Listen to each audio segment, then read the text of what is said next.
G'day, I'm Anthony Rako from the Banner Brothers fishing team. Today I'm going to be showing you guys this cool new little device we've got from Greg and the guys at www.boatcatch.com, which helps us launch and retrieve our boat absolutely effortlessly. It's called a Boatcatch, and basically what it is, it's a self-release system.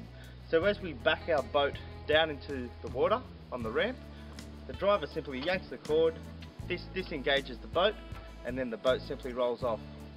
Then similarly, when we're driving the boat back on the trailer, all we do is make sure the latch is open, drive the boat up, the latch locks shut, and we simply drive up out of the ramp and away we go. So we're going to be showing you guys exactly how we do that and show you how neat and essential this neat little tool is. So we've just arrived at the ramp, so the first thing we do is disengage our regular trailer connections. So we pull off our safety catch and our strap. That just leaves the boat catch hooked up, which is preventing the boat from rolling off.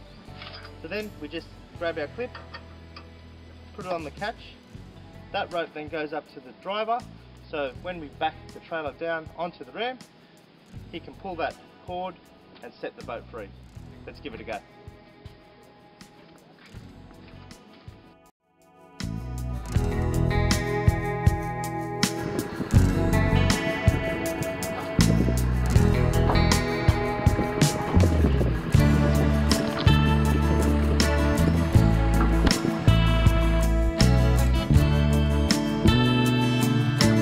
All the way.